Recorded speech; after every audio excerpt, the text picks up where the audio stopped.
भारत की communist party मार्क्सवादी का 22वां लोकल कमेटी सम्मेलन का आयोजन किया गया। जयनगर रायकमाल पुस्तकालय परिसर में रविवार को यह आयोजन किया गया, जिसकी की अध्यक्षता चंदेश्वर प्रसाद, शिव कुमार यादव एवं मो मंजूर व संचालन प्रखंड सचिव कुमार राणा प्रताप सिंह ने किया।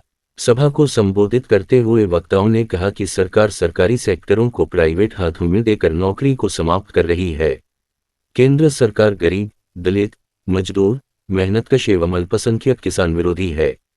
अभी देश की परिस्थिति सबसे बड़ी चुनौती बनी हुई है।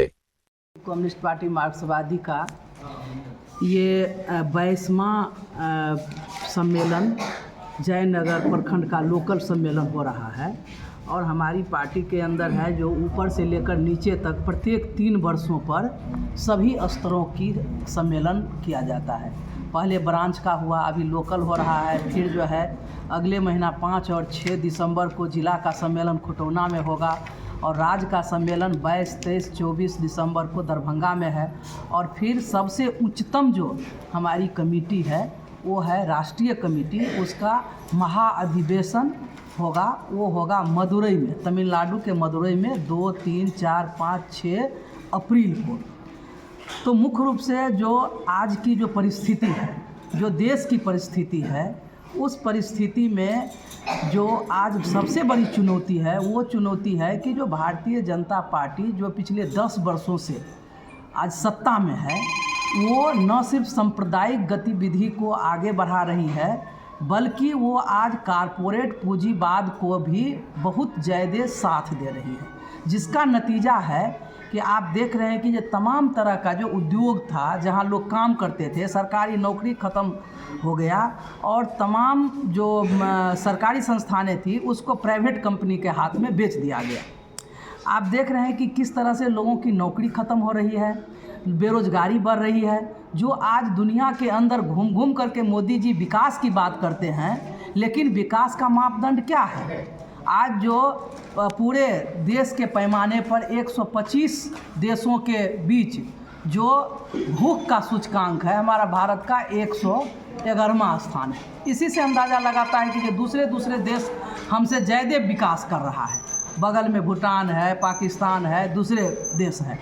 तो कुल मिलाकर के ये है कि यह सरकार आज इस देश के गरीब के लिए, मजदूर के लिए, दलितों के लिए, अल्पसंख्यकों के लिए, तमाम मेहनत कश आम जनता और किसानों के लिए सबसे ज़्यादा जो है ये सरकार जो है नुकसान पहुंचाने वाली है। हमारा जिस देश की संविधान को आज सबको धर्मनिरपेक्ष संविधान है, जो सार्वभौम संविधान है, जिसने सबों को अधिकार दिया, उसको ख़त्म करके मनुवादी विचारधारा को लाना चाहती है और ये आरएसएस को आगे बढ़ा रही है। तो अभी सबसे बड़ी चुनौती हमारी पार्टी के लिए और इस सम्मेलन के लिए है कि जो हम दिल्ली की गद्दी से हम भारतीय जनता पार्टी को हटावे, और ये भारतीय जनता पार्टी हटेगी तो आज हम जो नौजवानों को रोज़गार हो, महंगाई, अब विकास किसको कहते हैं? महंगाई आसमान पर पहुंच गया है। 400 रुपये किलो लहसुन कभी नहीं लोग खाया था, 80 रुपये किलो प्याज, 60 रुपये टमाटर, हरी सब्जी गरीब लोग खरीद नहीं सकते हैं।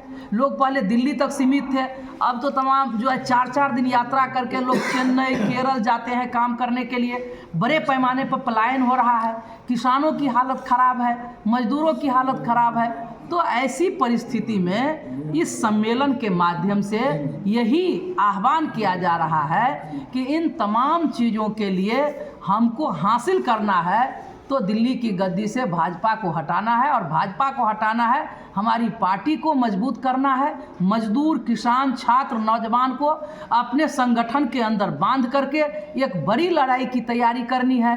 5 डिसमिल ज़मीन की बात कह करके नीतीश कुमार आज वो पीछे हट रही है, किसी को ज़मीन नहीं मिल रही है, बल्कि जो लोग बसे हुए हैं उनको उजारा जा रहा है।